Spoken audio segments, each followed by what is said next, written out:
happen is it should be on my YouTube channel, and it should be. I'm seeing the magic live light up in the corner, so Yep. looks like a go here. Sweet, and it should be basically if anybody's on Google Plus looking at the random Hangouts available, anybody can join this. They can actually jump in at any time. I actually sent the invite out, including my buddy Duke and a couple other beer peeps. So Duke's putting the kid down, and then he's going to join us. Now tell me this: can you drop anyone whenever you want? Pretty sure that's what it told me. Whoa! When I was reading about it, you can. Well, since I'm the organizer, I can actually mute people too. Oh, I think you can too. I'm not positive, but if you hover the mouse at the top of the screen, there's a little control panel like a picture to add friends, mute, turn camera off, adjust bandwidth settings. I think you can actually. You might be able to hover over a person's name in the bottom right corner, and there's a little arrow, and you might be able to mute them that way. I think. I don't know. Ultimate control. There used to be a setting, it used to do it automatically, where whoever's talking, it switches the active video to them. Yeah. So I don't know what everyone else is seeing, but I was going to try to record it. Unfortunately, I don't know if it's going to just show you again, or like it did the last time where it just showed you the whole time. Hey, I love seeing myself. I'm sure you do. All right, let me get this bottle open. I need beer. Yeah, I do too. And I'm very interested in the one that I've got.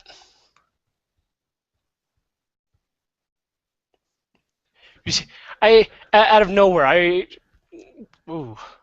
had stopped by Kraft just the other day because they said Ninkasi was coming back to town. Mm-hmm. So I was like, I'll swing by and I'll get some Ninkasi. So I'm there, and they've got this magic knack for bringing new stuff into town like 2 days after or 3 days after I've been there. You saw the picture. He posted pictures of all this Drake stuff, and I was like, well, you never said anything to me 2 or 3 days ago when I was in that you had cases of Drake showing up. I was PO'd. Bunch of jerks. Yeah, I know, right? Damn you, Ty. The nerve of selling me good beer. Seriously. Yeah. Whiskey Tinkle Foxtrot, man. What are you drinking? I am drinking by Rogueness Brewing Company out of Texas. They're actually out of Pflugerville, Texas. Pflugerville. I've heard of Pflugerville. Rogueness Brewing Company. They're Yogi Spiced Amber. Spiced Amber. See, I think in Texas it's called Pflugerville. Probably. I think. Ale brewed with Saigon cinnamon, ginger, clove, cardamom, and black pepper. Really? Yeah. That's quite a... I just got that in a beer trade a couple days ago. I still have to get in on one of those beer trades and get something from out of town. I've got lots of friends. You're welcome to... I can send you their info, and you're welcome to try to trade with them. You know what? I tried to set up... Well, you know what? I didn't even try to set... Did I tell you about the situation that I had with my first potential trade? No. With a guy here in town. He'd posted a picture on Facebook of a beer that I really wanted to get a hold of. And I saw it, and I went, ooh. And I didn't... the trade never occurred to me. But a third party came in after I made a post... I posted a response to his picture. Yeah. Third party came in and started brokering a trade between the two of us, and all of a sudden I got gun shy because I don't hold on to a lot of beer, so I started scratching my head. I'm like, I have no idea what I have, and then I got so nervous about the whole thing that my system shut down. I just went, yeah, and then it was over and it was done, and I never got my can of Heady Topper that I wanted. Oh, you need a Heady Topper? No, I'm so scared to even try to now after my failed trade attempt. No, seriously, do you want Heady Topper? I've got a friend who lives in PA who goes down to Vermont all the time. I actually traded him a case of Pliny late last year. He wanted a case. We were going to do a beer trade. We hadn't met yet. We talked online. We wanted to do a trade. He's a huge wine guy, but he actually does love beer as well. He's like, all right, well, I want to do a trade, but I've got a lot of friends who want it, so how about I just send you a case of Heady Topper and you send me a case of Pliny? Okay. So I'm like, I can almost see the brewery from my house, so yes, I will go down. So I went and I had to go to a few places to get, because they were only selling 6 a person. So I got all the Pliny, shipped it to him. He shipped me 24 cans of Heady. So now tell me this. Yeah. Since you're much more versed in this than I am. So trade noob. I'm open to it. I would love to get that started. Now, how do you approach someone about that? Is it someone you already know, or are you? Not usually. So from what I can tell, there are kind of 2 different types of trades that happen. I will be in the. I personally, I'm in the latter of these two. The first type of trade are people who trade out of their sellers. Like what you thought, what you were thinking about. Crap, what do I have? What can I trade this person that I have buried away in my cellar someplace? And they'll send you, oh, I've got a 2005 blah blah blah something and stuff, and you send me this 2008 whatever the shit. Just people like trading stuff that they actually had collected and they have cellared and aged and all this shit. I'm not really into that because I do have a lot of crap sitting there. It's mostly because I haven't had time to drink all of it, and I've done beer trades, so I've just got tons of beer sitting there that I haven't got through yet. And a lot of it's big beer, so I want to go to the store and get, go pick up like a 6-pack of something, and like, oh, I want to have this tonight, but it ends up meaning these big bottles don't go anywhere. So what I usually do, and especially because the people I end up trading with, it's like one of the first times they've traded. Yeah. I usually say, I don't want. I'm not. They're like, what breweries do you want? What styles do you want? I'm like, I don't care. Go get something local. Let's just call it $25 each. Let's just say $25 each plus shipping. And go buy things that are local that for a fact there's no way anybody outside of your area is going to have it. Yeah. And there's no way I'm going to get it wherever the hell I am compared to where you're at. Send me local stuff. Spend $25. I'll go spend $25 and we ship. And the reason I like doing that is then I don't have to worry about, oh God, do I have the right thing in my cellar? Am I trading them of an equal value? I'm just like, you just send me new stuff, like, stuff from Texas that I would have never ever heard of or even thought about. She sent me $25 or $30 worth of stuff from Texas. I sent her a whole bunch of stuff from Sonoma County and the North Bay that I know she's not going to get, like Ruth McGowan's or St. Florian's. She won't get in Texas. So, and then, sweet, I get a small box of beer that I'm never going to hear of, and I get to try all this new stuff. Now, but on the front end, how are you connecting with these people? I mean, is this I'm seeing I'm seeing pictures, I'm seeing posts that you're putting up of things just randomly. I mean, where are you finding these people? Usually, for the most part, Instagram. I spend most of the time. I don't post directly to Facebook or really even over Twitter. Sometimes I post directly to Facebook. 90% of the time, if I'm posting on social media, I'm posting on Instagram, and then I just push it to the other two. Mostly because I don't like. It's not that I don't like the conversation. I'm not a big fan of the diatribes people go through on Facebook. Sometimes it's really positive. Other times it's it's less often negative. It's just the negative gets the promotion. Yeah. I'm just not a big fan of it. I don't really care that much. I'm like, cool, this thing upset you that day of the week and you had a pontification on there. Right on. That's cool. I don't really care to read it, and if I want to hear it from you, I'll text you and you can tell me about it. But exactly. I don't want to participate in this rant on Facebook. It's just not me. Lots of people love it, and that's fine, but it's just not me. Personally, what I like doing is posting pictures on Instagram. So what I end up doing is people who respond to me on Instagram, like, hey, dude, nice picture. That's really cool. I'll get into a brief conversation with them, like, oh, dude, that was a sweet pic. I really dug it. And they're like, oh, there's really cool beer. And then we end up having like a brief conversation about it. And I'm like, well, have you ever thought about trading? And some people have actually said to me, nah, this is not something I'm into. Oh, okay. And it ends. A couple of people that I've actually become really good friends with these people, they respond, I've never actually done a trade. What would you do? Well, here's my email address. Okay. So I shoot them an email. We just talk through an email, and I'm like, how about we just do this? $20 each. Go pick random beers, and the cool part is the people that I've talked to who've never really done it before. When I've said, hey, why don't we just do this?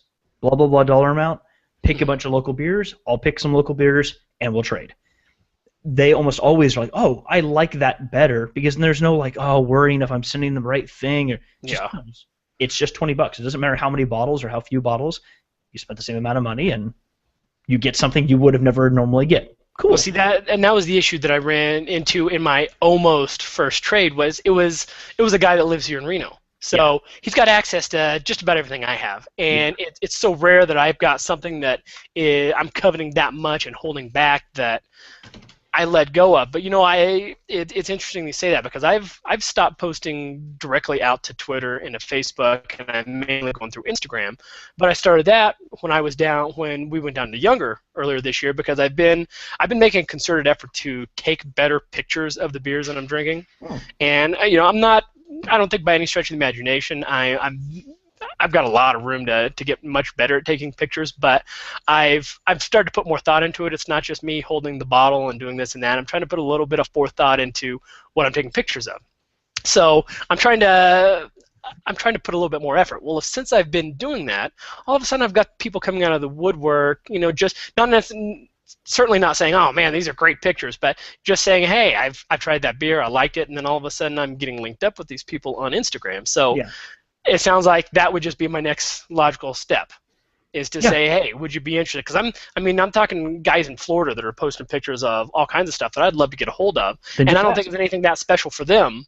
Yeah, You know, I that's was all I in. ever do is I just ask. I'm like, hey, dude, that's really cool. Have you ever thought about doing I'd love to get a hold of some of that. Would you be interested in trading? And Yeah.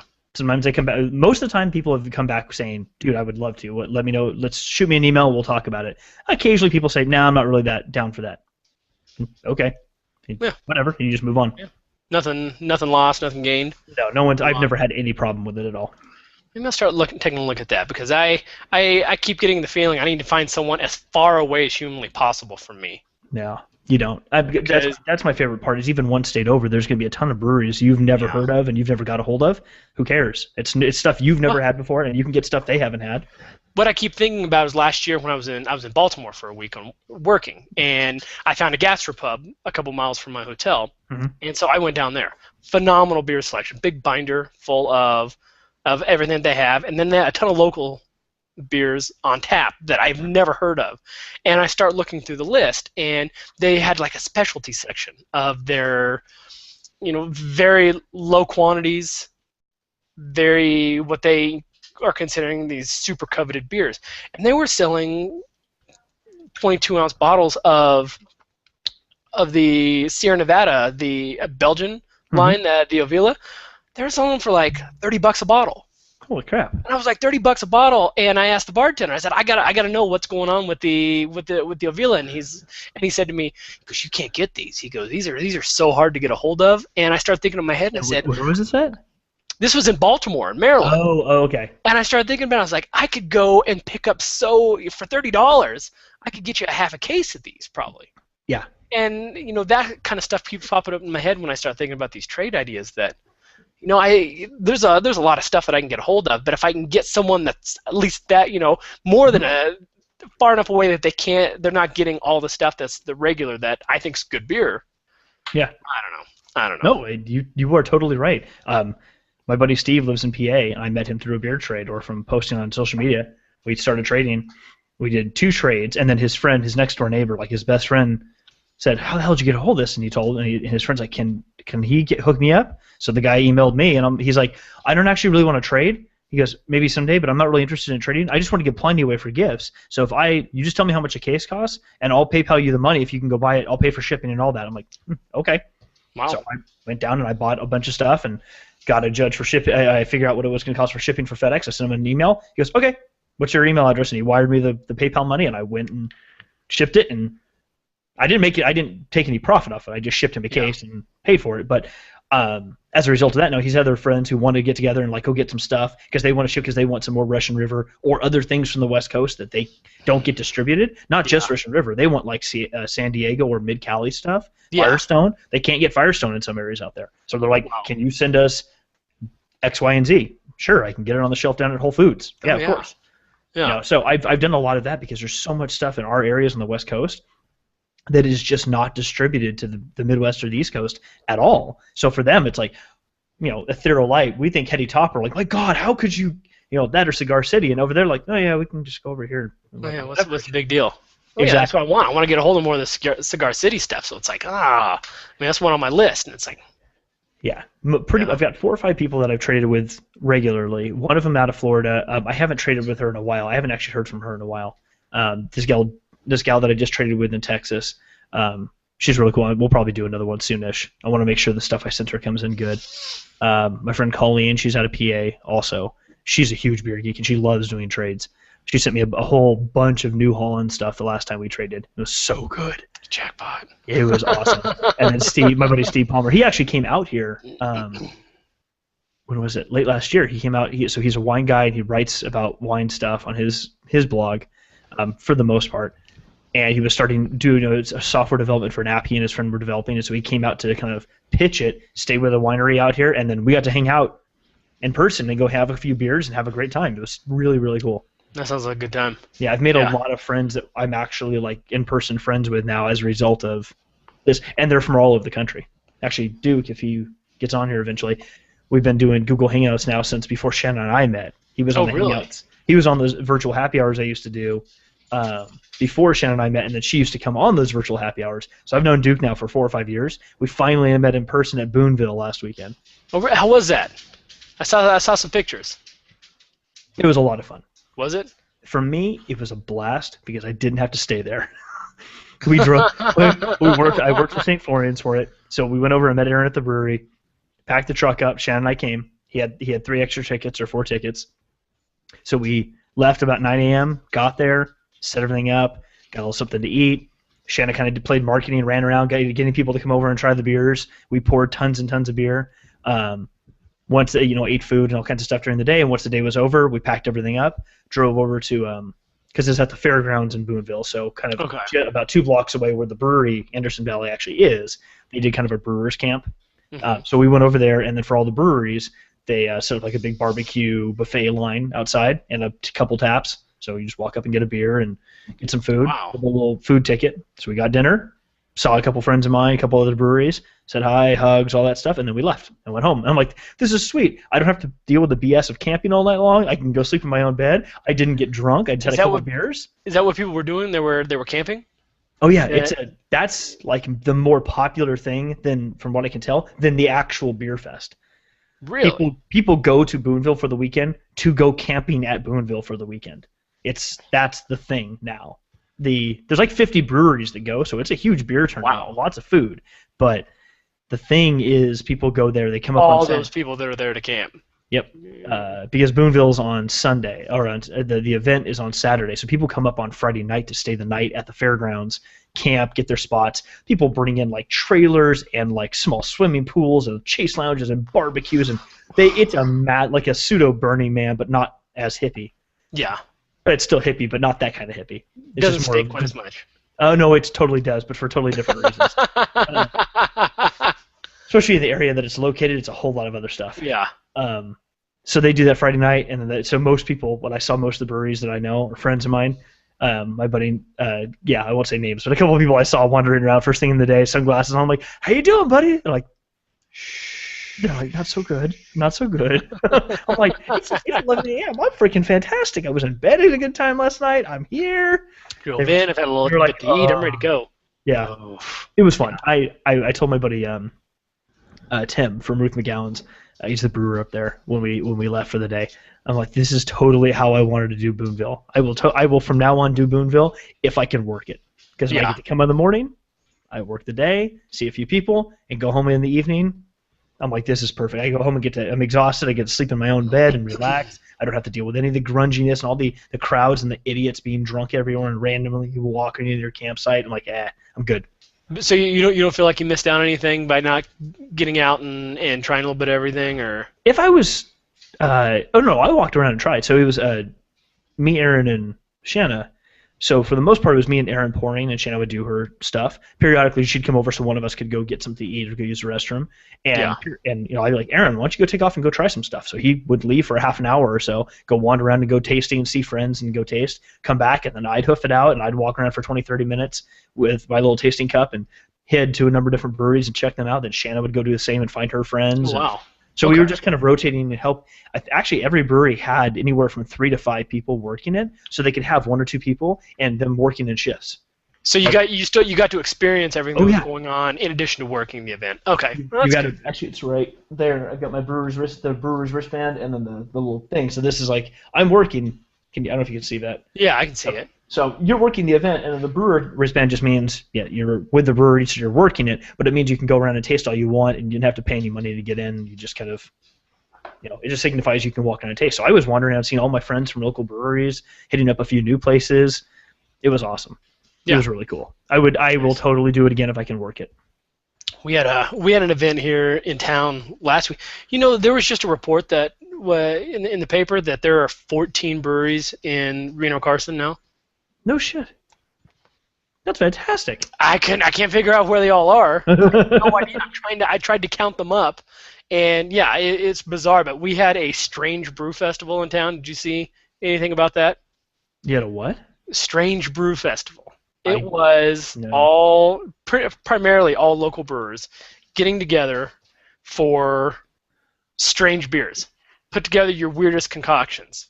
I mean, Okay. there was the obligatory peanut butter and jelly beer, which I've heard of. I'm sure not the first time to try, but there was someone had made a sushi beer, and what I got was it was brewed What is with a rice, sushi beer? ginger, and seaweed, is what I heard. Okay. There was a place in town that was doing saison infused with Sunny D. I mean, which I don't know if that Oh, means it was just mixed with Sunny D. And I was I that's was I was this close to going, and then I looked at it and I looked at kind of the lineup of what they're going to have there, and it was $40 to go in and oh, drink, and I'm glad that I didn't. I missed the event. I guess it was 400 tickets. 400 tickets sold out. It was a full event, but I got a lot of feedback from people saying there was a lot of bad beer. There was a lot of beer that wasn't even garage beer, oh, which was really? unfortunate. But It's a cool idea.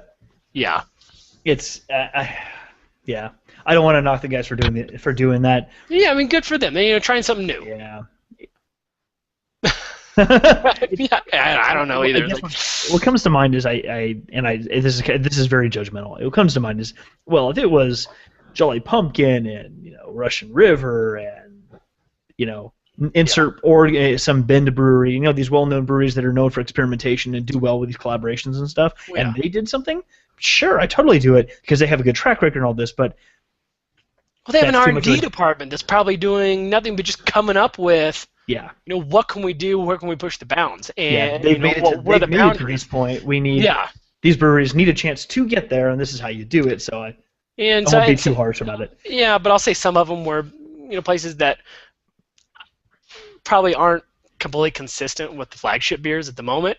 And so to go from there to saying, I'm gonna make this beer that no one's ever tried before and do the craziest concoction you've ever had, you can see where there could be some issues that come up. But hopefully it keeps going and they get it dialed in and get the whole thing figured out. That would be cool. Yeah, That'd be very cool. yeah. But I'm trying to figure out a way to invite as many people as want to come if they want to.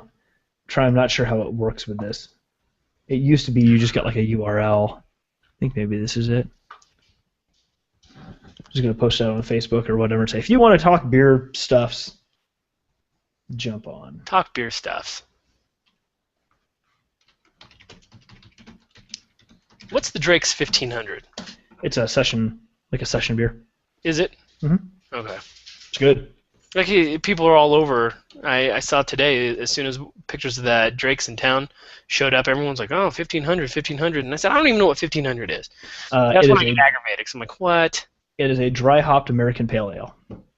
There you go. It is a good beer. I enjoy it. Yeah. I've had it a number of times, and I think it's good. But I'm biased a bit because I live where I can get Drake's all the time. So I've had it a few times. It's definitely a good beer to drink. I wouldn't be personally ranting or raving about it, but it's not because it's not a good beer. It's just not. It's like say it'd be like I'm not ranting or raving. I'm not ranting or raving about Moostrel. Yeah. It's a fantastic beer. I love it, but I'm not going, dude. You have to buy Oh my gosh. this thing. Yeah. Okay. I've got that every time I open my fridge. I've got that bottle of Denogonizer just stares at me, and it's like I'd really like to drink it, but then I think maybe I'll hold it. And now it doesn't seem like a big deal. I can get you Denogonizer anytime you want it, dude. There's a case of it sitting in town now down at Craft. All I have to do is drive down and pick it up. So now I don't feel like I have to hoard like I had been. Yeah. So I don't know, but I'm working on. Hello. Hey, Duke. I saw just one screen and then back. How's it going, gents? Good, brother. How you doing? How you doing? Very well, thank you. Awesome. Ryan, Duke, Ryan. Duke. Nice to meet you, Ryan. Hey, nice to meet you too. What are you drinking tonight, sir? I am going with the Firestone Walker Opal. How is it? Yeah, I just picked up a bottle of it yesterday. How is it? For a dry hop saison, it's not quite as hop forward as I thought it would be. Okay. But still really nice. Little lemony accents, a little bit of spice. It's pretty tasty. Nice. Ryan, what'd you say you were drinking? I'm drinking.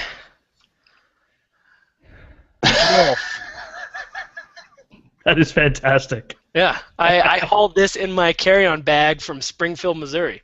It's there's a brewery in Springfield, Missouri. It's in an old bread baking factory, and they make some good beers. They make some okay beers, but they've got quite a few good ones. My dad and I went out there, and he's told maybe a month ago, and he's like, "You got to get a hold of this MILF."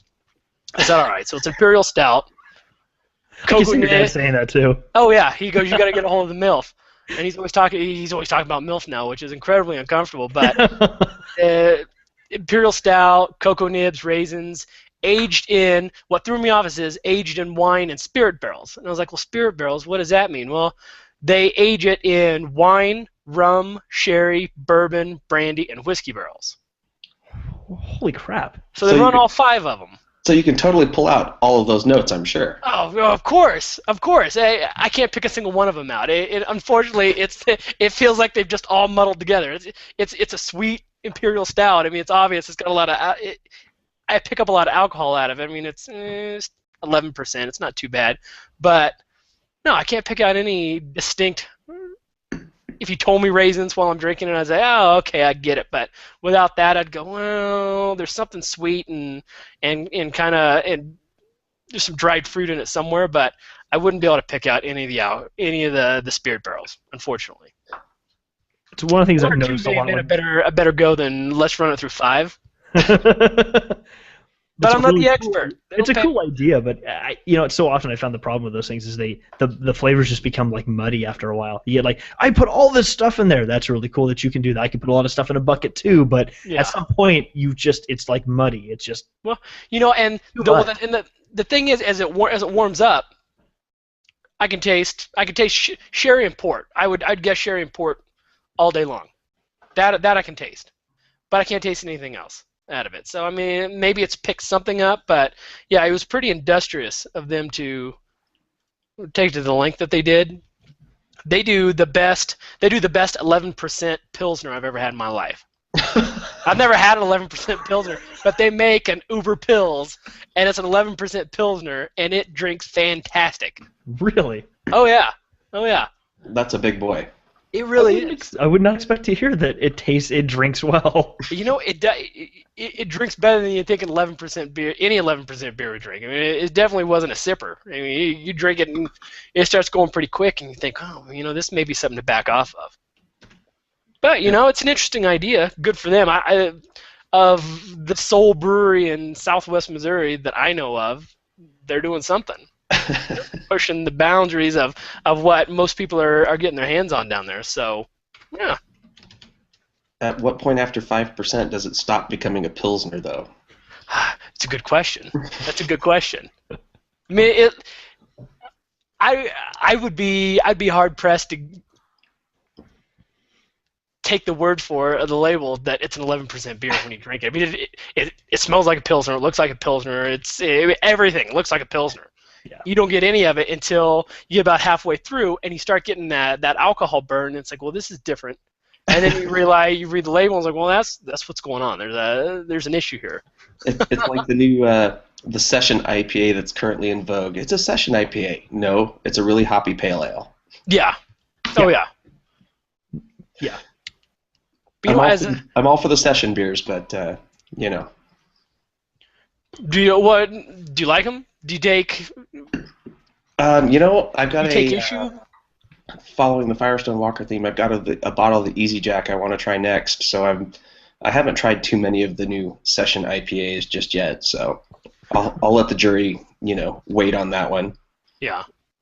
Well, I've noticed lately that beer, and I don't know what it is, and I'm sure my wife thinks it's that I'm getting old, but I've noticed that beer. I feel the effects of beers a lot faster than I used to, and it's been a recent occurrence, and I'm not sure exactly why. So I've been drinking as many of the session IPAs as I can get my hands on, just because I can drink more of them without being like. And I've had some that are really good. I've had some that are kind of mediocre, but I'm kind of I would assume in the same boat from what you said, that I certainly wouldn't session IPA. Using the IPA name feels like quite a stretch. I've had the Go-To, I've had the new Sierra Nevada, I've had the Lagunitas. Happened to be in Atlanta about a month and a half ago, and they had the Founders. I think they make I think it's called All Day IPA. Yeah. and I had it, and they're all good beers, but yeah, the IPA name's a stretch on them. To me, they taste like someone randomly brought over a 6-pack of Sam Adams IPL, their India Pale Lager, and that I could see a little bit more of, and they taste pretty similar to that. It's lower in alcohol. It tastes kind of like a bitter lager. It's a great way to sell more beers. Yeah. Mm-hmm. Marketing is fantastic. Isn't it wonderful? It really is. It really is. I was showing Ryan earlier. I got on a trade I just did the other day. I got this spiced amber from Rogness. Oh yeah. I just saw some of their bottles tonight. I was at Total Wine doing a tasting tonight, and I saw several of their bottles on the shelf. Nice. Yeah, someone out of Texas I just did a trade with. Sent her a bunch of local stuff. I told her just send me local things, and she's like, well, the big one down here seems. She's like, I'm just getting into craft beer, so I don't know a ton, but I'll send you what all my friends tell me to send you, and they say this spiced amber is fantastic. It actually is. It's got that kind of like winter warmer kind of smell, the cinnamon and the cardamom. I mean, because it's actually brewed with cinnamon, ginger, clove, cardamom, and black pepper. So all the spices, and you actually can pick up a lot of the baking spices and other things. In the flavor, it's not too much there, but it's like a less sweet spiced beer, which is kind of nice. Can you pick out the pepper? I can't taste the pepper as a flavor. I get the spice though, on the sides of my tongue. There is a spice to it, more than just what you would get from like cinnamon, that baking spice. It's more than that. It's actually like a spiciness to it, but it's subtle. It's not. It's like as it's coming off my palate, I'm like, oh, okay, yeah, there's something there. There it is. But if I wasn't paying attention, I probably wouldn't notice it. Okay. Yeah, but no, it's good. It's actually really tasty and surprisingly dry and not sweet, which I really like. I love Southern Tier kind of. That high lactose, sweet, they're fantastic to drink, but you could do about half a bottle. A lot of body and mouthfeel. Yeah, but after about half a bottle, it's just too viscous and too sweet, and I'm like, I can only do so much lactose in one beer at a time. I've never been a big fan of winter warmers or spice beers because they always tend to be real sweet. Even if mouthfeel isn't real heavy on them, they always tend to be sweet. And I'm just not, Jeff, you and I have talked about it. I was like, Reds to me a lot of times feel too sweet. And so I don't necessarily care for them. But then all of a sudden I'll get one that I really like. But yeah, but it's not real sweet. I would expect from when you read it to me, I would expect it to be thick and sweet and. When she was talking to me about it, that's what I expected. And I saw this, I'm like, well, I'm gonna crack it open because it's sitting downstairs, and sure, why not?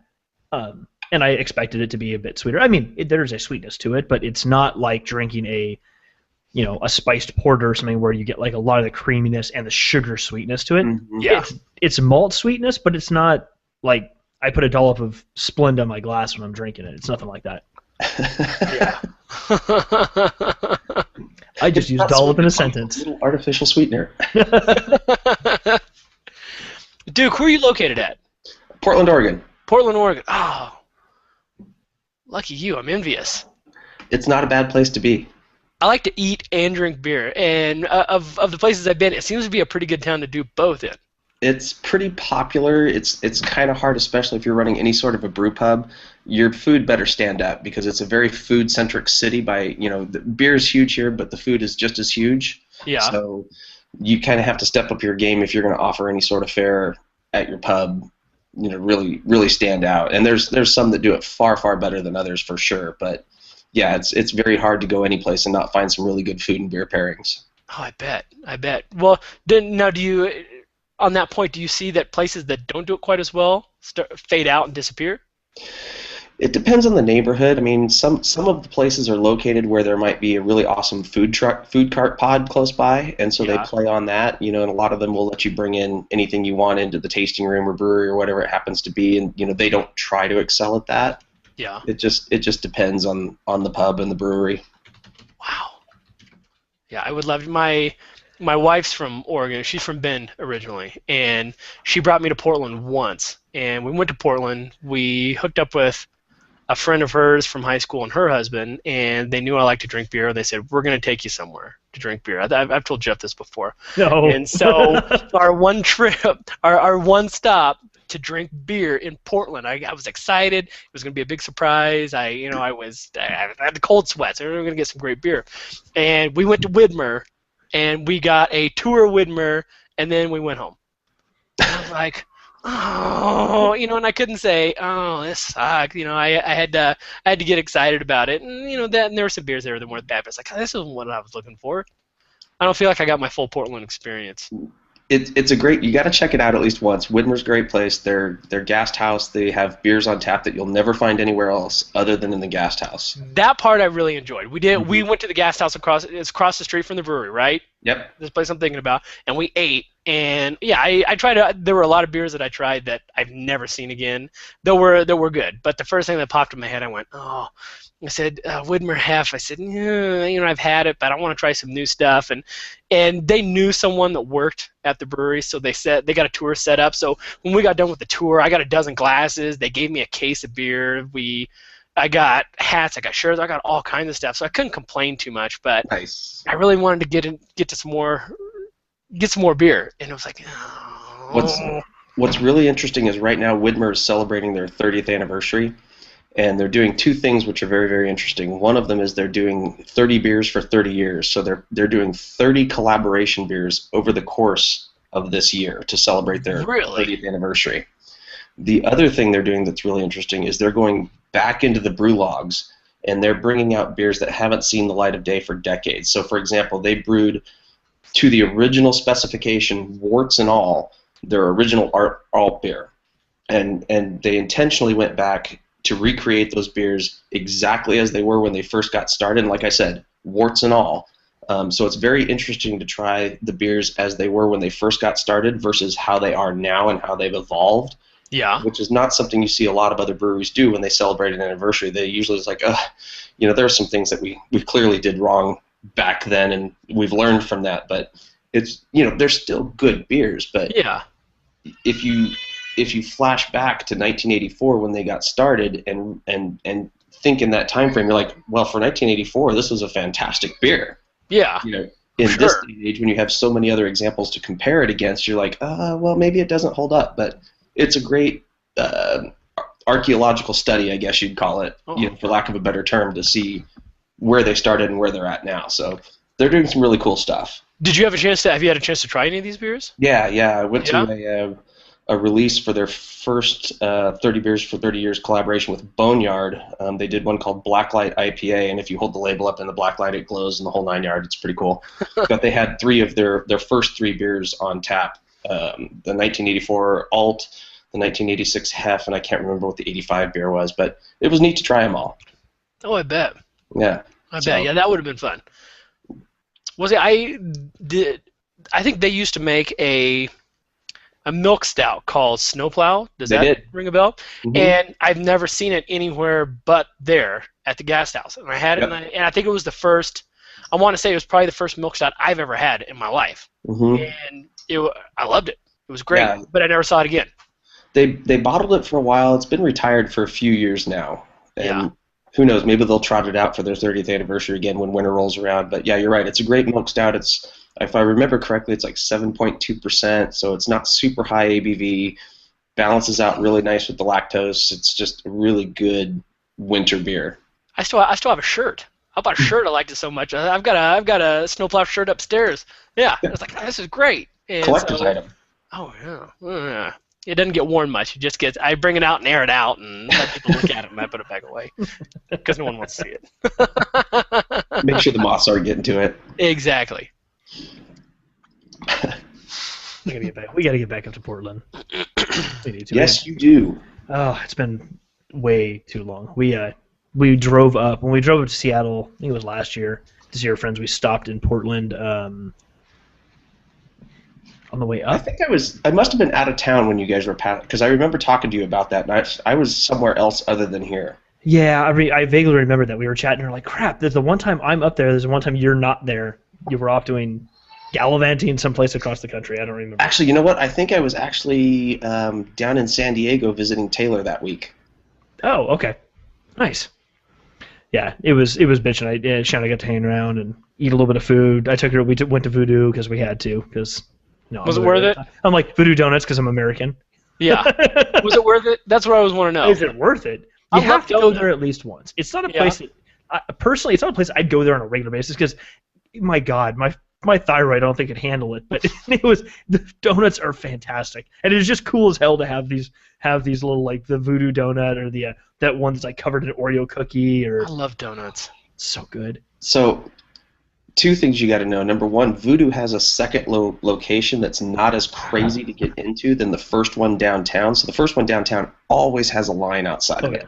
Yep. They have another one on the other side of the river, which is much easier to get into. That being said, we've got a new place in town called Blue Star Donuts that just opened up last year. And they do these amazing donuts. All their dough is a brioche dough for their donuts. Oh. So they're very light and very airy. Their signature donut is a bourbon blueberry basil glazed donut that is phenomenal. Wow. Crap. They do another one that's a Grand Marnier donut, and they take a little disposable plastic eyedropper and they cut most of it off and they fill it full of Grand Marnier and stick it in the top of the donut. So when you eat it, you squeeze the bulb to ooze the Grand Marnier into the donut, and then you eat the donut. I mean, they do crazy creative stuff. Really? That's fantastic. Absolutely phenomenal. Yeah, that's awesome. I'm like, I think my pants just got a little tight all of a sudden. Yeah. Awkward. It's a good thing we're doing a hangout and not in person. It would never occur to me to put alcohol in donuts, but now that someone's done it, it sounds like a really good idea. Why would you not? Yeah, why would you not? Yeah. It's a fantastic idea.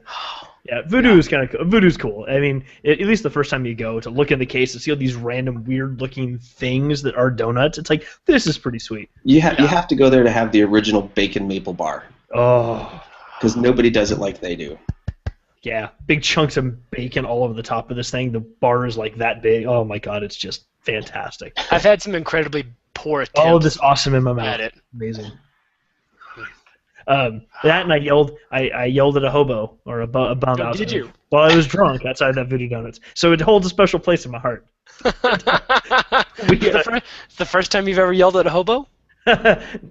No, actually. Come to think of it. Where does it get special? I was at a Voodoo Donut, so it's memorable. Okay. No, now I get it. When Will and I went to the Elysian Pumpkin Ale Fest, 3 or 4 years ago, 4 years ago, or something like that. We drove up and we stayed in Portland for a night, and then we drove up to Seattle and then made the trek home. And we did this all in one weekend. So when we stayed the first night in Portland, we were there with Rod and Andrea, and we got shitty. We were trying to get our West Coast beer badge, so we were like hitting Bailey's and then Harry's, at 12th Street or whatever it's called, and then walked across the freeway too, because we couldn't figure out how the hell to get across the freeway. We're like, screw it, we're just gonna walk. So we walked on the side of the freeway across to go to Green Dragon and Cascade, and then we ended up at the Horse Brass. I don't really remember it, but I know that we went. That's about all I got. Credit card receipts? No, I remember being there. I remember taking do the you? cab because the guy in the cab was a crazy son of a bitch. It was really awesome. And so Was he from Kazakhstan? Probably. So I vaguely remember that. And then on the way back, we stopped in downtown. Our hotel was like 3 blocks away from Voodoo, so we're like, we have to go there to get donuts. And we were all lit. We got our donuts. We were shoving donuts in our mouths. And some homeless guy outside had a dog, and I hate homeless people that have dogs because it just, like, you should be feeding them. Anyway, it's a whole thing for me. But I was super drunk, so I just, why do you have a dog? And I remember that I did it, and the next morning, so you yelled at a bum. How do you feel? Pretty good. Action, I feel accomplished. What do you mean? Yeah. It's right up there with the homeless people that have cell phones. Yes. What? It's fantastic. Oh. That one I wouldn't be able to, I wouldn't get. I don't understand it. Yeah, I don't know. It's amazing how many homeless people in Portland have smartphones. Hey, it's priorities, right? I guess. Gotta stay connected, right?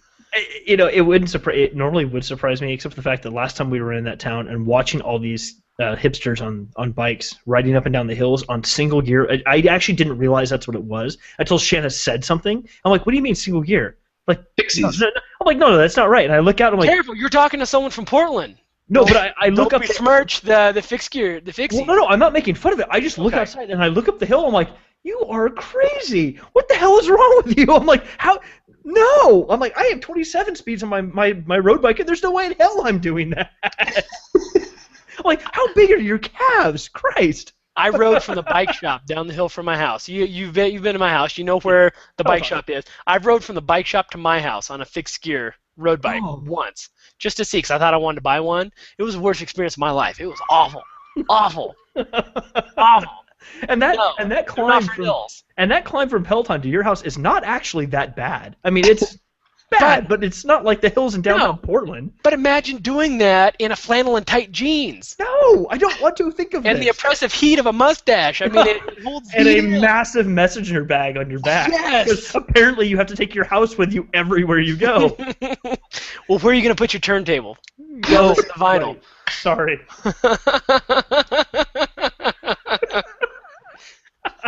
You know, we've got quite the population of that in Reno now, and I think they don't know where they're at. No. That's fantastic. They think they're in Portland. Somebody told them they're in Portland. They don't know. You know, I have to laugh anytime somebody asks me about Portlandia, and they're like, so that show Portlandia, and I just stop them right and I said, yeah, it's all true. every bit of it. I can't watch It's not that farcical, is it? No. It's really not. They have a habit of zoning in on like the most ludicrous things possible that happen in Portland, and they nail them exactly perfect.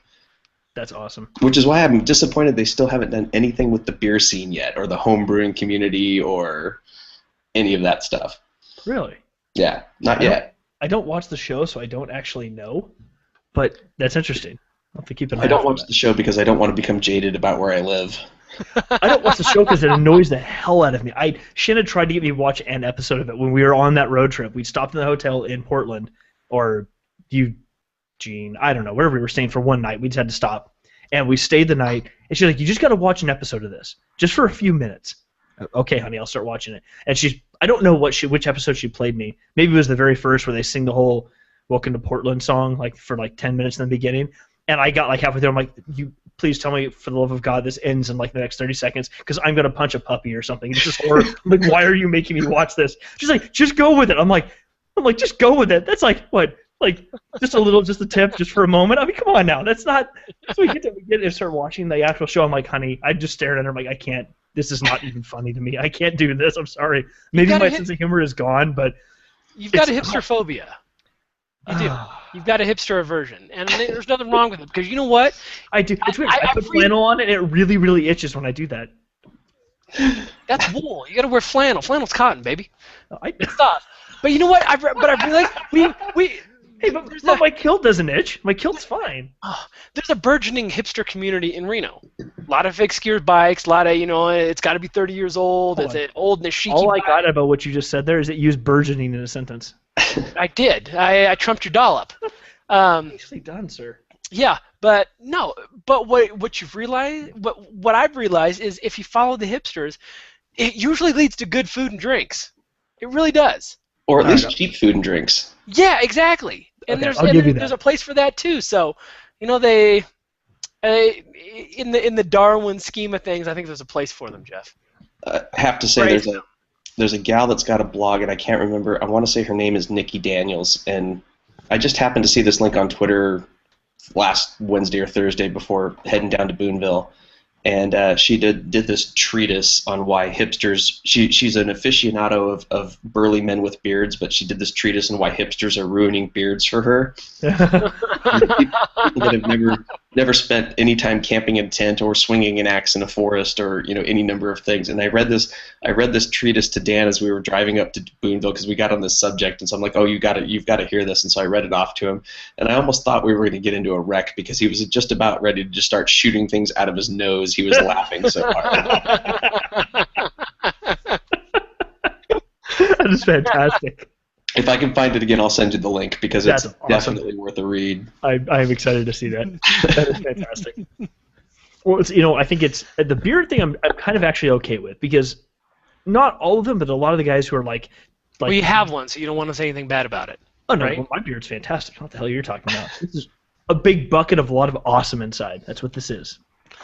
Ginger, awesome. It's gingery and soulless, but it does look nice. Right? That's why it's not up here. Yeah. Every time when I walked by, and you know this is true, when I walked by the Russian River booth, my friends Aaron and Megan standing there pouring the beers, I walk like 30 feet away, and all I hear yelled really loud is, "Ginger balls!" From like a distance. I'm like, hey, and I hear this behind me. I'm like, oh, Aaron and Megan. Hey, they're here. And you stop, yeah. I did. That's but me. I'm kind of okay with the cliche beard thing, because for the most part, these guys who are doing the beards, they're actually pretty well styled beards. Some of the guys are kind of like, they're just bushy and they don't know what the hell they're doing. They think it's cool looking, but hey, I can grow facial hair now, and there's a marmot on my face. But some of the guys actually, like, they're doing a pretty decent job with it. And, hey, you know what? You're making it look good. That's fine.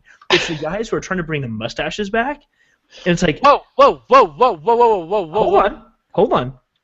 If you can do it and wear it well, present company included, it's fine. That's my family picture from this year. Look at that. I'm not shy about that. Look, my wife's even wanted to be in the picture with me. Rocking the porn Fu Manchu. Hey, I'm not wearing it right now because I had a soul patch at the same time. You did both? I was gonna say you're kind of rocking that Morgan Spurlock look. yeah. You know what? The only reason I don't have it now is because I had a job interview this week. That's awesome, I dude. shake it down. Don't start with me on the mustaches. I'm not making fun of you. I'm just saying there's so many of these guys that are like... Everyone's got a beard, so now I gotta have a mustache. But they're trying to do the mustache, and they're failing miserably at it because they can't actually grow a mustache. If they have the beard, it blends in and people don't really notice. But those guys, they just leave the mustache, and it's like, oh, dude, no. You look like you should be somebody people are watching out for in your van driving on the street. You don't do that, man. Not this guy. Not this guy. Exactly. What's hilarious? Oh, Ryan, you met Aaron. And Duke, you met him too. Aaron, who works at St. Florian's. That guy has a freaking mustache. He's got like a fireman's like. But when you're a fireman, you can have that. No one questions it. I get weird looks, but when you're a fireman, it's completely acceptable. Yeah. Well, so I know. He but picked the right job. He's got the chops to have a mustache that is like that big and beefy and in your face. So few guys out there can actually do that and pull it off well. That's a true soup strainer. It really is. That's like you're drinking your cappuccino and it's just. Yeah. I can't remember the guy's name. It was a guy that used to be a former brewer at Drake's, and I want to say his first name was Brian, and he was known for his super righteous beard and his super righteous ponytail, and he had a famous quote that said, "Never trust a brewer that doesn't have either a ponytail or a beard." I have heard that quote before. I didn't know who said it. Okay. I think his name is Brian, I can't remember. That is fantastic. That is awesome. It does seem to be very popular with brewers, doesn't it? It's definitely very popular. Yeah, I've seen several articles all about the beards and the brewing and why is it all brewers have to have beards or whatever the statement was. Like because they're awesome? Was there another reason why you would have a beard? My wife says it's because they just don't care about themselves anymore. Wow. She really does. She's not a fan of beards. But she was birthed from a man with that's had a beard for 40 years, so I'm not sure where the aversion's from. But that actually probably could that might be the problem. You look like my dad. Beard burn as a child. Does he have like the ZZ Top little Billy Gibbons thing kind of going on? No, but he carries a comb in his, like the old man pocket comb, that he pulls out, gives it the side part, and then combs his beard out over his food when you're eating at restaurants, and it's like, you could see, yeah. Like, dude, no. Yeah. We were at a comedy show here in Santa Rosa a couple weeks ago. It was put on by friends of Shadow. She's been friends with for years, and they do this little.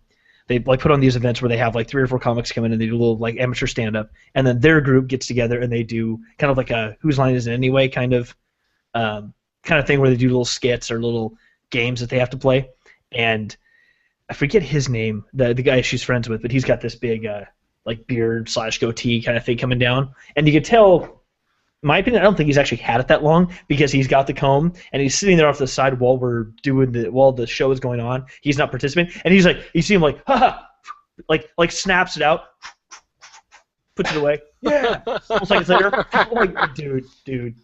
Never groom your beard in public. Like, first off, you're at a public event and you're wearing a wife beater and you've got a gut. So first off, you've got points against you for that. Ooh. Then you pull out the comb and start combing the goatee at a public event. I'm like, you just You're steps away from trimming your toenails at that point. you really are. It's If not it wasn't okay. for the fact that he was freaking hilarious, I'm like, that's about the only thing that brought him back above board just a little bit. Shit. I shaved my beard off in November. I'd let it was hobo beardy. It was from what my wife told me, looking bad. But I was putting beard oil in it every day. To really, to get it growing in all in the same direction. Lustrous shine. Oh yeah. I combed and used a toothbrush to brush it at my desk all the time, and I did that right after I cut my fingernails sitting at my desk.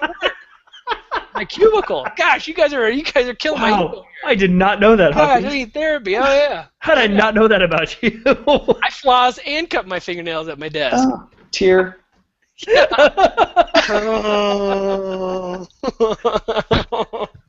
I used to wear a beard seasonally when I worked in the airline business, but that's just because in the wintertime in Portland, when you're out there on the ramp, when the wind's blowing and it's 20 degrees outside, it was purely functional at that point. I usually never carried it over into summer. Once or twice, but usually never. I just like my face to look fat. That's what my wife seemed to think. She goes, "You just like your face to look fat, don't you?" I'm like, well, As you get older, you don't need a beard for that. yeah, I know. It's starting to work in that direction for me. It's like, I don't even need the beard anymore. That's actually kind of why I do it. If I didn't have the hair on top and then didn't have the beard, I realized that my head is really kind of narrow. And like having this, I actually look some semblance of normal. As soon as I don't have a beard anymore, I just look like my head was squished in a vice or something. He has the narrowest head I've ever seen. Yeah, it's fairly disturbing and kind of cute at the same time. It's weird. Well, it'd be a Billy Corgan thing for me. He always creeped me out because he's always very cancery feeling to me. But no hair anywhere. So I think it's good. You need the beard to offset you a little bit because the shaved head and the shaved face to me would just be very. Well, no, I still got the hairy scrotum-esque. I don't know. That's not going away. I'm not like that far down the path. So we're fine. Well, you're a man, so you shouldn't be doing that. Yeah. No. Exactly. Yeah. Well, I've only been shaving my arm now for like the last 6-7 months, but that's just because of the. Well, you're getting ink done. Huh? You're getting ink done. Yeah. So it's kind of going. Wait a minute. Are you shaving it, or are you letting her shave it when you go in to get work done? No, I shave it.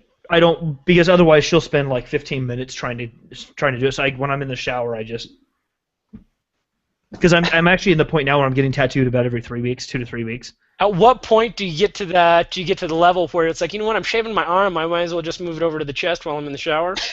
It feels like you're pretty close. I've been shaving my chest since I was 22. Oh no!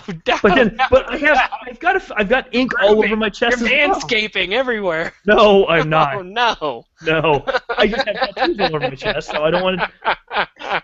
And besides, my chest hair doesn't grow like madly. I have burly chest. It's like here and here. And while I'm at it, I got this back scratcher that I got the last time I had a cocktail at Trader Vic's. I'm just gonna attach my razor to it. Oh no, I'm letting that lower back like Forrest just go to town down there. It's fine. Okay, and the arms and the legs, they're okay. It's really just right here that I'm not a big fan of. So you're starting to carry your own fanny pack. I'm like, my dragon's already got a mustache. I don't need him to have even like more of a weird, creepy beard. It'd be too strange. Keep what you got. Keep what Dear you got. God. Wait, there's something wrong with a fanny pack? Make it stop.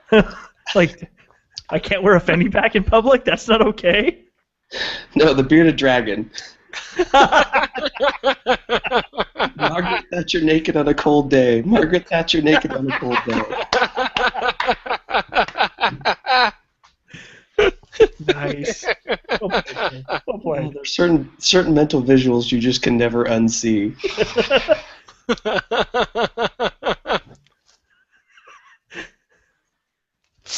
That's funny. Whew, wow. I'm really stuck on that vision right now. I'm sure you are. Yeah. The bearded dragon or Margaret Thatcher naked on a cold day? A little mix of both. Hey, Margaret wasn't a bad lady if you caught her in the right light. I think I'm more concerned with the dragon. Yeah. That right light being no light. Yeah. You turn the lights off. Hey, dark works. Yeah.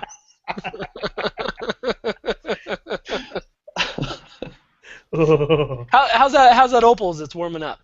Actually, it's getting better. It's definitely. Is it?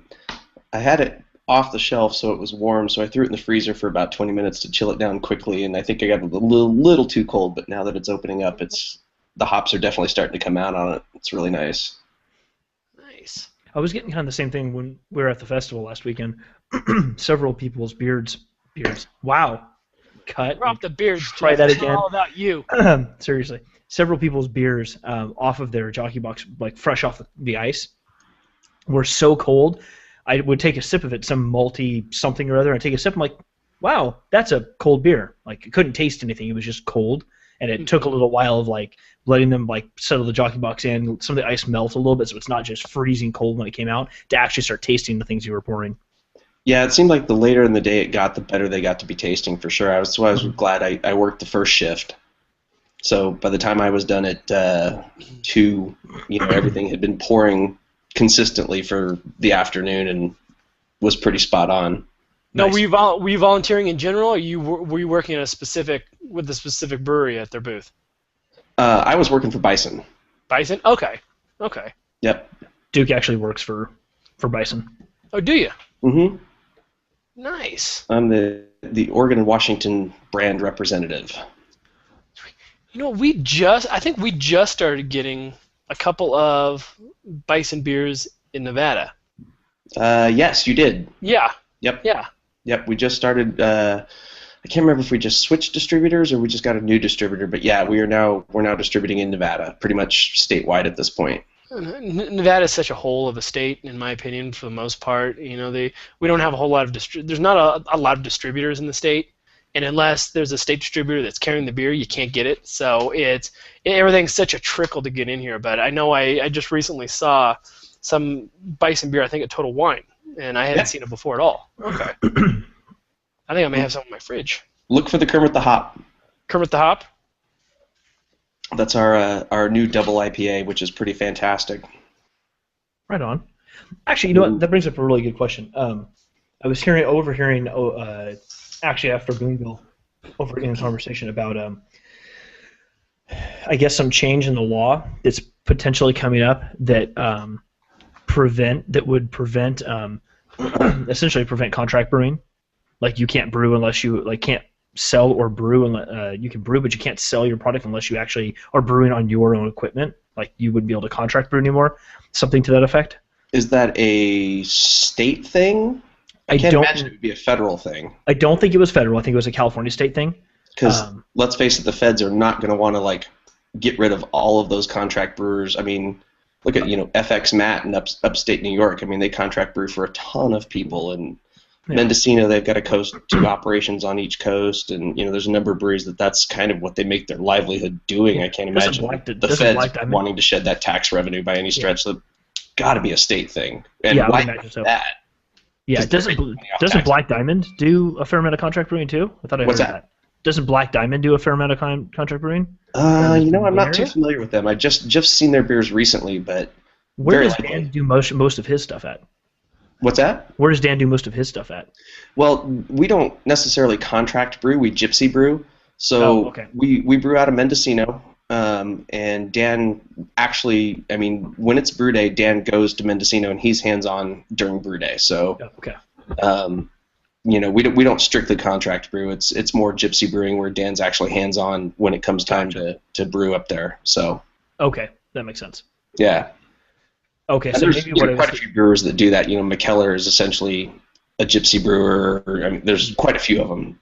Which is.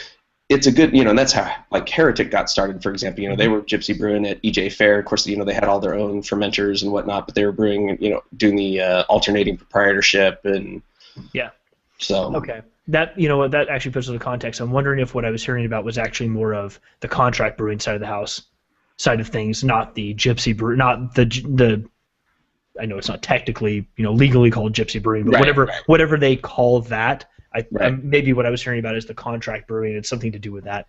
I just wasn't sure if you had actually heard about that or not. That sounds like maybe one state representative's weird agenda because, tax-wise, I can't imagine anybody wants to shed the revenue of beer sales, whether it's gypsy brewing, contract brewing, alternating proprietorship, you own your own equipment outright. I mean, Yeah. nobody wants to lose tax revenue at this point, so I would be shocked if that went very far. Yeah, and that makes a lot of sense because that's a, regardless of what people think of the politics behind it, that is a substantial amount of revenue overall. Well, sure. Yeah. I mean, look at 21A right now. I mean, until they get their new brewery in San Leandro up and running, pretty much everything that's on the shelves out there that's 21A is, well, no, not pretty much, all of it is contract brewed in Cold Springs, Minnesota, I think it is. Oh, really? Is the brewery that they use for their contract brewing, but all their canned product that you basically see on the grocery shelves, that's not produced at the brewery there by AT&T Park. They can't handle that capacity by any stretch. So interesting. Yeah. Dude, I have a interesting point because I have a very different. I've read a lot about contract brewing and gypsy brewing, and I have a very different connotation in my mind of one over the other. Do you deal with a lot of that? I mean, is that a topic that comes up that you feel like you're explaining quite a bit? I do, when I do tastings, a lot of people want to know where are we from, and our corporate office is Berkeley, California. Where we brew is Mendocino, and so people are wondering, well, do they do the brewing for you? Well, in our case, no. They have the brew house and the infrastructure and whatnot that we use to produce our beers. And like I said, Dan's up there, regularly when it's brew day to be hands-on with that process. I don't see a negative connotation to it at all. In my experience with the people that are straight contract brewing, where say you've got a very small brew pub and you're distributing nationally and you can't produce the beer at your brew pub, it just doesn't happen. You contract out to another brewer to do it. In many cases, a lot of those people will have somebody that's either on site full time or visits regularly to make sure that the beers are up to their standards. So, there's a lot that goes into contract brewing to make sure those beers come out exactly the way the brewer wants them to be. Yeah. So I don't perceive any hit in quality to a contract brew by any stretch. So breweries that own that brands are very interested in making sure their brands are successful. They're very hands-on, and they're going to do everything they can to make sure those beers are coming out at very good quality. So yeah, and I wouldn't disagree with that, but I would venture to guess there's probably a good chunk of the drinking public that has a certain thought in their head when they hear that. And I see gypsy brewing a lot differently than contract brewing. Not to say one's better or worse than another, but I would imagine there's probably a lot of opinion from people that may not be well educated on what that means. And so I wondered if there's a lack of knowledge, if it's something that I imagine contract brewers probably spend a lot of time trying to correct maybe the misunderstanding of what that means. And I think that's absolutely correct. I think, I don't want to use the word stigma because I don't think that's appropriate, but and the other part of the equation too is I think the percentage of the craft beer drinking population that's aware of what contract brewing is actually pretty small. Yeah. The hardcore beer geeks know the difference between brewing operations, contract gypsy, wholly owned, whatever.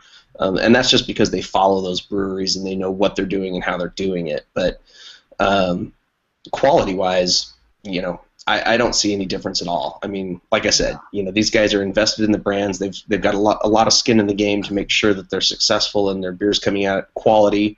And they work very, very closely with those contract brewers to make sure that happens. So I think the beers that are out there that might not be up to snuff are so few and far between that. I mean, it's a non-issue. Well, and the reason I ask is because I know we have there's a beer that is sold on tap in Reno specifically that is contract brewed by another brewery. I think it's a brewery in California, and it's sold under a certain name here in town. And it's not, personally, I'm not a big fan of it, and it's kind of interesting how the whole thing's come about. But I've been in situations with people that they're not big beer drinkers, but they of course enjoy going out and having beers. And when we've been out, they've tried this specific beer, and it's come up in conversation that, well, this is a contract beer. They're, oh, where is it? Is this brewery in town? Because it's sold as local, and it's local. You get it in Reno. You're not going to get it anywhere else. And the first question is always, well, where do they brew it? Where's it at? Can I go to the brewery? And then it's explained to them, well, it's contract brewed. Someone else is making it off of their recipe. They've got a hand in it, but they're using another facility that is in contracting someone to make the beer for them. Mm-hmm. And it seems like almost immediately people jump to that assumption. Well, they can't make their own beer. And that, and it's incorrect, but that tends to be what my experience with people jump to when they hear that. They go, oh, so they can't make their own beer, so they have to have someone else do it for them. And then it becomes a very negative thing in the way the conversation goes. And so I just wondered if, and I just have the one example in town here that I see. And so I just wondered, do you see that? I mean, I see Gypsy Brewing is completely different. I know enough to know that there's a lot of difference between it, and I don't besmirch anyone for using, for contract brewing. I mean, sure. You use the facilities and what you have available, and if you have a product, you have a good product, you want to get it out there. I see this a lot in, like, say, for example, restaurants that would like to have a house brand of beer that they pour on tap. This is our IPA, our restaurant's IPA, and they're contract brewing that with somebody generally local, mm-hmm. somebody that's got some excess capacity, and they'll develop that recipe together and work on that. And the other side of that too is where am I going with this? It depends on can you brew that yourself? Sure, you can. If you've got the capital to spend in building and opening up your own brewery to supply that production need. But I mean, that's a significant outlay of capital for a brewery. I can't give you specific numbers, but I would say if you were going to set up a 15-barrel brewery to satisfy production for a regional area, you're probably talking $1 million, $2 million, $3 million, no problem. Yeah. That's a lot of money to come up with. Whereas if somebody's already got a brewery up and running that has some excess capacity, that's a very inexpensive way to get into the game and build a brand and build something without having to make that huge initial investment where you might not have the capital to do that, and let it grow until the time that you do have the capital. I mean, look at Schmaltz, Hebrew, all those beers. I mean, those were all contract brewed for quite a while, and now they're finally got to the point where they've built their brand to the point where they're opening their own production brewery just to supply their own brand. And so, for a lot of people, that totally makes sense as a great way to get into the game in a totally economical fashion and build that brand, build that awareness to where you can get it into it 100%. Mm-hmm. And there's some people that, the contract brewing model works for them permanently, perfectly. I don't see anything wrong with it either way. As long as the beer's good, that's the key. Is the beer good? Yeah. If it's good, great. And I don't want to come across as that I'm disagreeing. No, I'm down on any of it, but I see from people that I talk to that aren't as in the beer scene as I like to think that I am, that that don't quite get it, and they tend to jump towards a negative connotation. Yeah, it's when they hear that, and it's like, well, you gotta look at it a little bit differently, but. Yeah, I think it's an education piece, and I think as a whole, maybe the industry doesn't educate on that aspect of it as well as we might should. Yeah. I think it's the same thing as going to a restaurant, an Italian restaurant, and having some amazing ravioli, and then find out that the ravioli is made by a different company that they import. They don't make it there in the restaurant. They're contract ravioliing. Yeah. How dare them? Yeah. It's not much different, really. But at the end of the day, if the beer is good, that's the key. Hell yeah.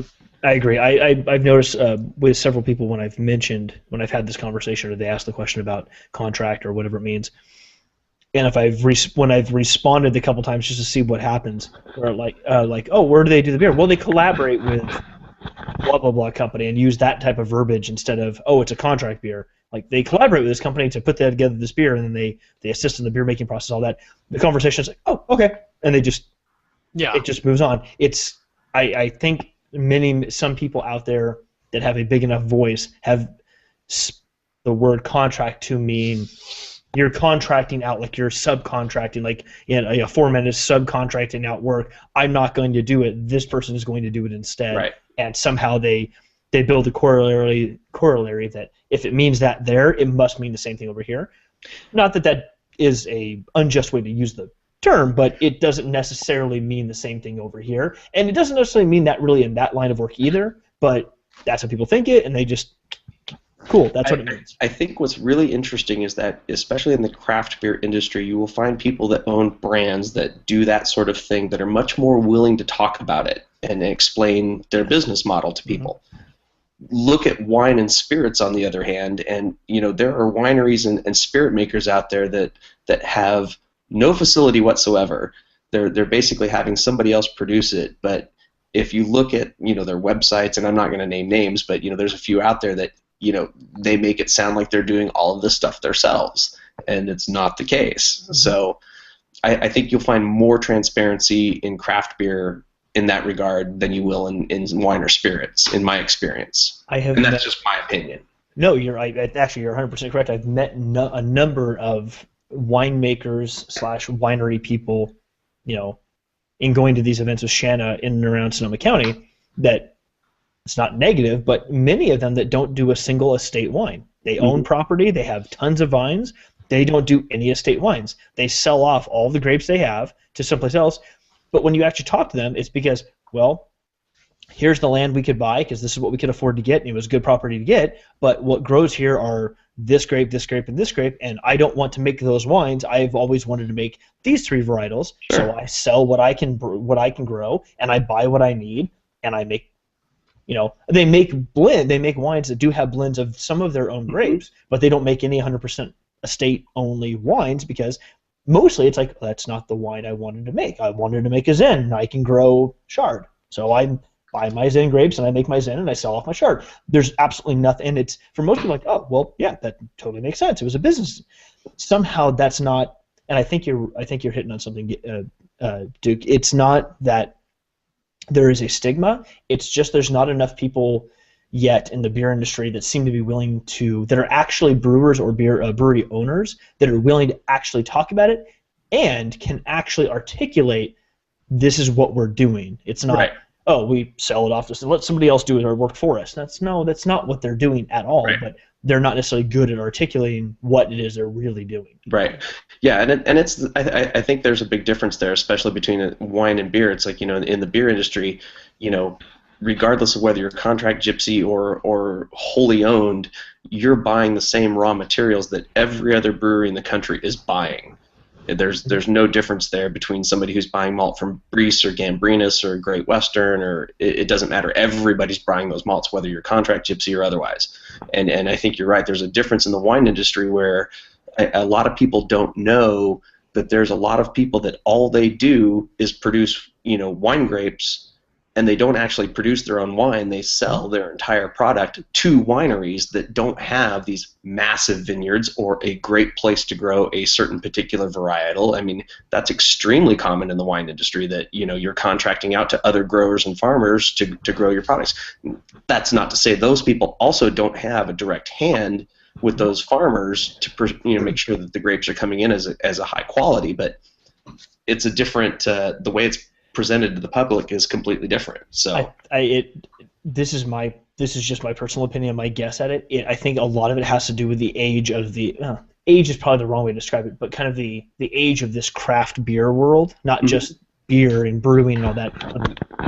How young the craft beer or the craft part of the segment is compared to the well-established wine world, where these are kind of, for lack of a better way to say it, these are kind of social norms. This is just standard practice.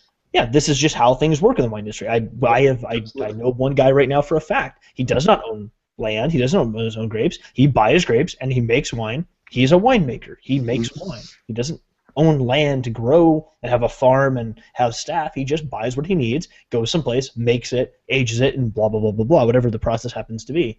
Right. It's a social norm. It's accepted. That is how you do your business in that world. And I think a lot of those haven't been, it's not that they're not there or that they're not norms in the brewing world, but I feel like the craft kind of segment that's becoming so popular that everyone's focusing on just hasn't been around long enough, relatively speaking, to develop those as social norms. They are there, but they're just not socially accepted yet. Right. And they will be eventually when this is a normal thing, but It's just not. And the same thing happens in the wine industry. At the end of the day, is the wine good? Yeah, exactly. And if it is, then kudos to the guys that are cranking it out. However, they're cranking it out. If the quality is there, I think that's probably one of the more important things. Yeah, absolutely. Hopkins, you're kind of quiet there all of a sudden. I know. I'm just taking it all in. I'm listening to all of it. It's something that I thought a lot about. And they just had that. Did you guys read that article that was about a week ago about McKellar and Evil Twin? No, I don't think I did. Yeah, it was a great article. I mean, it was more about the two brothers, and how vastly different they are. New York Times? Yeah. Yeah, it was that one. And just reading about it, and and they were talking about the whole gypsy brewing model that they're using, and what they're doing, and how they approach it differently, and a lot of it was the personality and the difference between them, and it got me thinking a lot about this subject. So it was kind of perfect that it came up. Mm-hmm. Yeah, because I think a lot of people don't understand it and don't get it.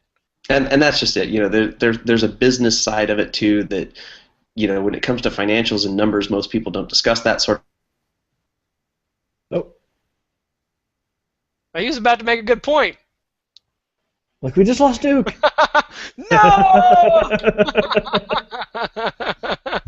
He was on a soapbox surfer and no! Yeah. Uh-oh. He was about to make a real point. That's when this happened. It looks like okay, now it's working. Weird. So normally when you're in Google Plus, at least for me, whoever's talking shows up as the active person on the screen, and as soon as if I stop talking, there you go. As soon as you say something, it switches to you. Oh, really? Because all I see is you. Oh, really? But maybe that's different. Yeah. Oh, I never see myself. Huh. Except in the tiny square, but that may be because you're the organizer. It shouldn't be. It's supposed to rotate back and forth. This was a good conversation.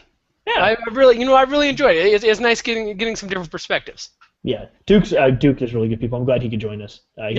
He's a blast. It was great actually meeting him for the first time in person at Boonville. We've talked for years now and had these sorts of conversations, and it's just always a blast.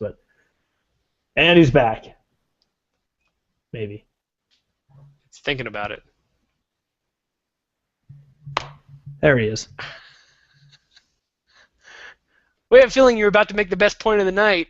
And then boom. Weird. Not sure what just happened there. Technology is awesome. You're about to get too serious. The internets are like, no. Yeah. Basically, my computer was telling me, hey, man, somebody stole your battery.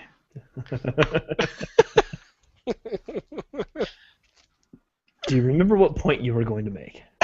That's the critical part here. No, I don't, actually. Hot seat. Right on. I'm sure I was about to expound on something very, very revelationary, but whatever. It felt like it.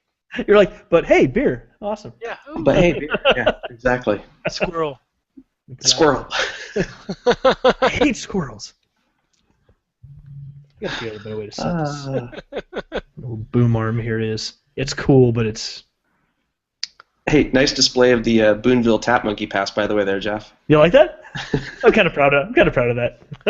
He pulled it off and showed me, even though I can see it in the back. He's like, I'm like, hey, can you see? Look at this thing right here. This thing right here that I'm holding. Yeah.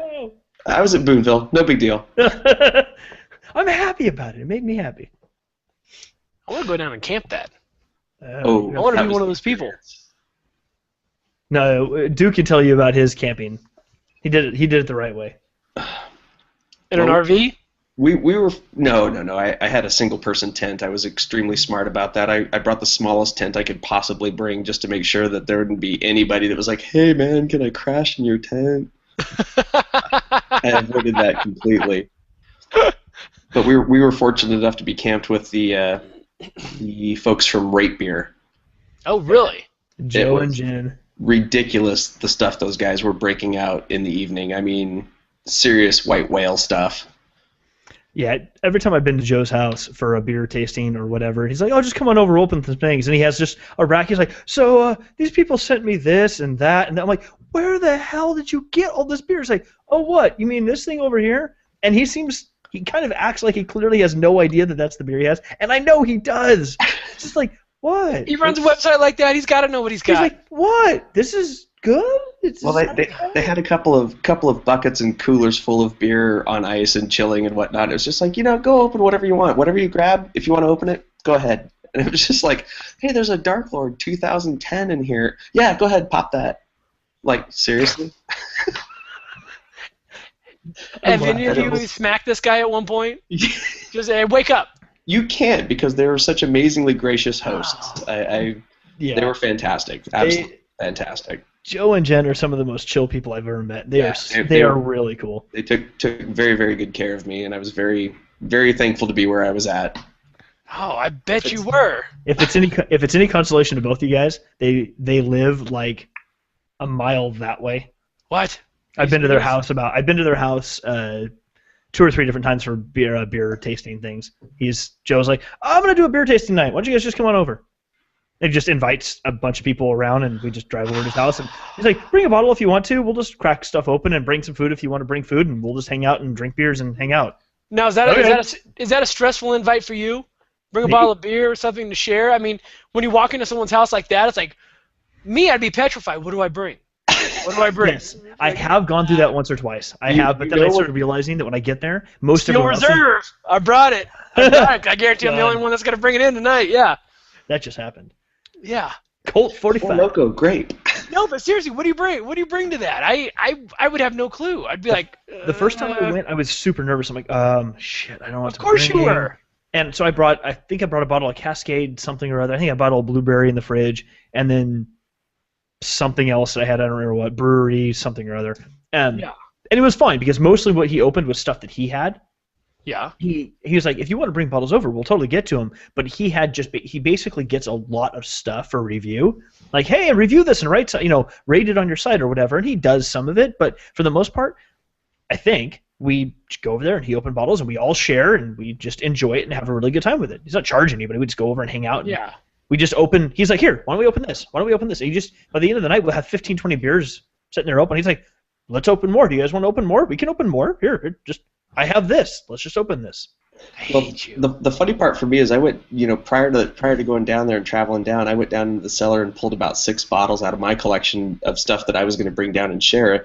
And then in the end of the day, because I was flying, it was going to be very, very difficult for me to schlep it down there in the checked luggage, and there's problems. And so I just decided, chances are there's going to be far more beer than we could possibly consume. And me bringing down these 6 bottles for my first time was probably going to be, nobody's probably going to notice what I'm bringing down. And then, of course, get down there, and most of what I was planning on bringing was already there.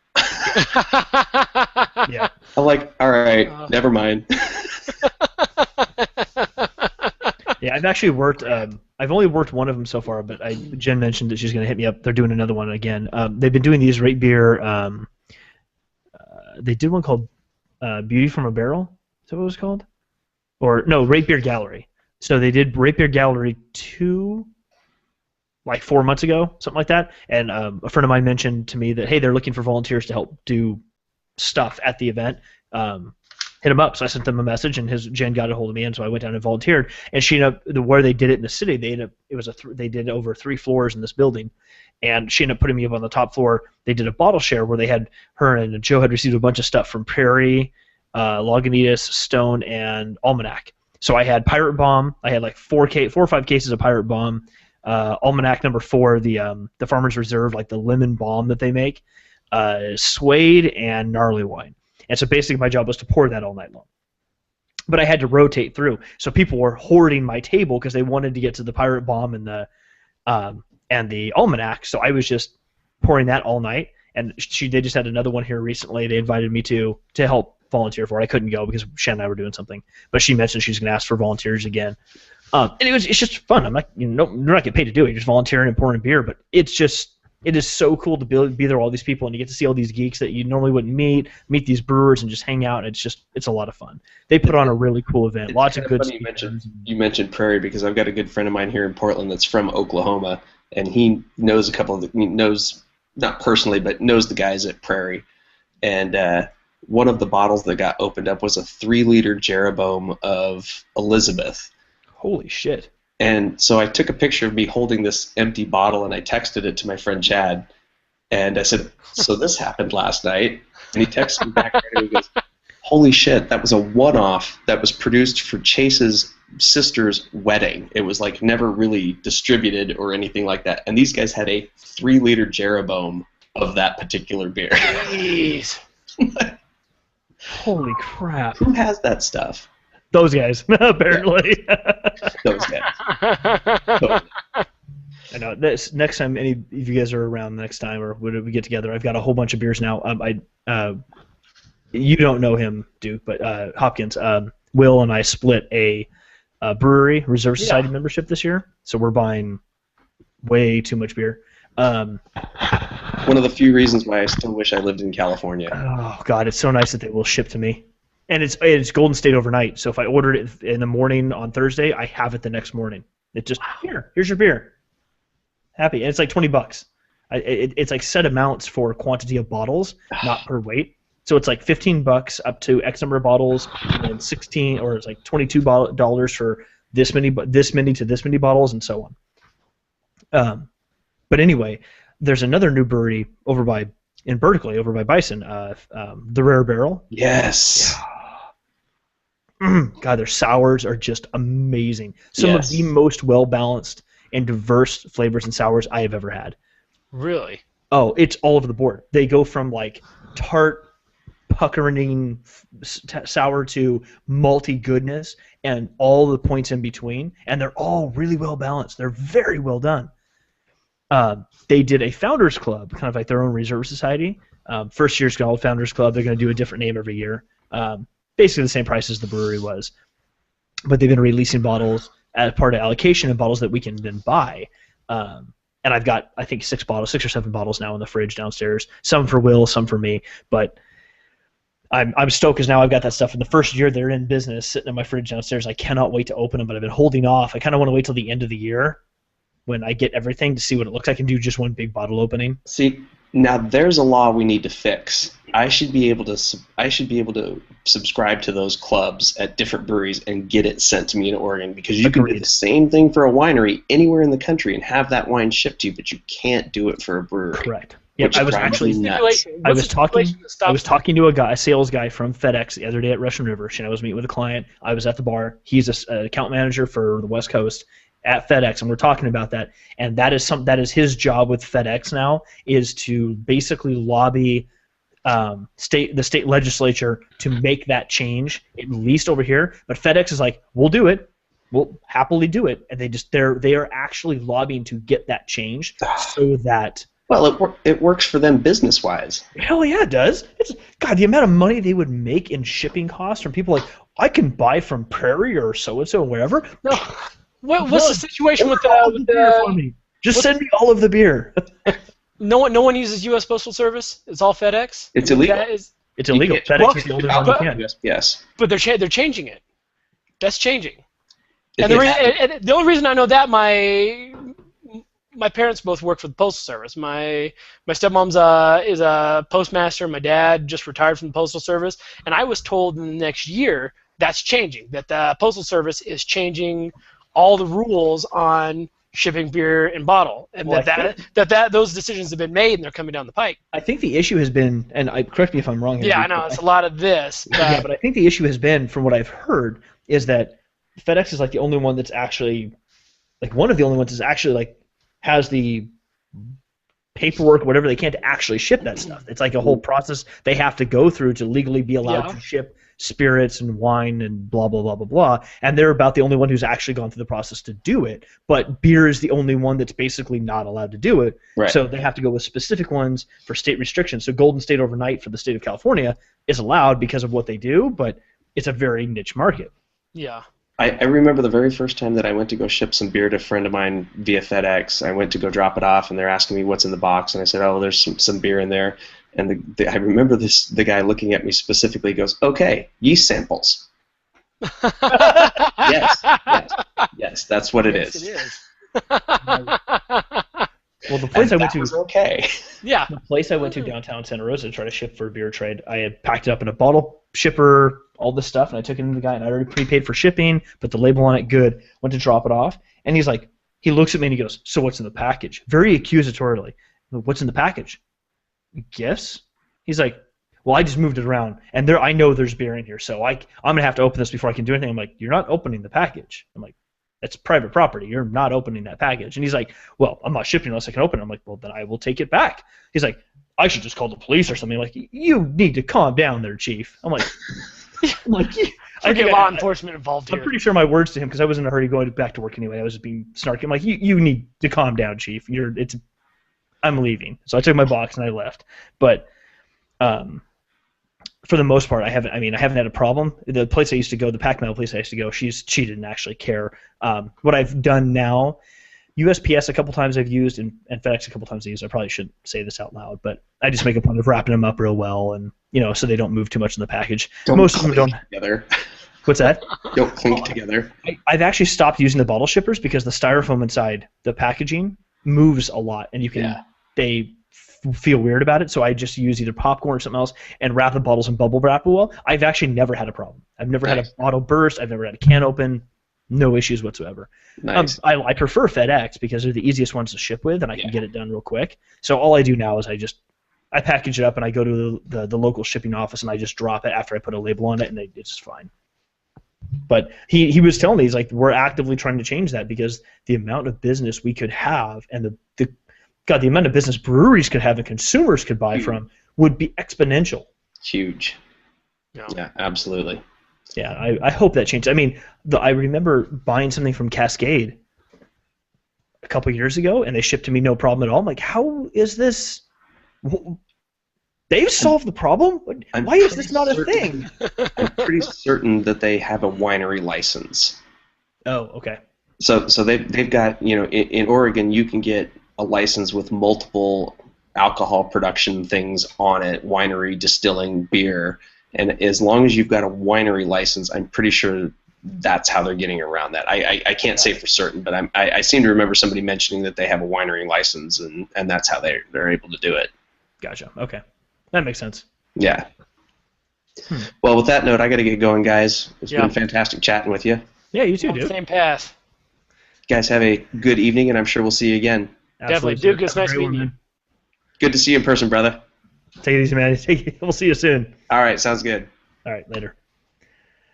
Yeah, I think I got to bail here, too. Yeah. Shanna was texting me a minute ago asking when I'm coming to bed. I'm like, we're still recording. You come down. I gotta be at the gym at 4:40 in the morning. Oh. So, yeah. Yeah, I gotta go to. I'm actually meeting a branch around the corner to do some work first thing. I gotta be there at 7 a.m. So not nearly as bad as 4 o'clock. But yeah, you're telling me. Dude. All right. I know. It's rough, isn't it? It's a rough life you got there, Chief. Yeah. Yeah. All right, man. Well, it was good talking to you. Have a good night. Definitely. Good night. Let's do this again next week. This was good. I had a good time tonight.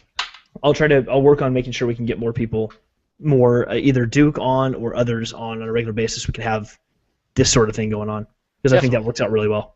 Oh yeah, time flew by. Yeah, dude. Sweet. All right, man. All right, have a good great one. night. You too. Peace. Hopkins out.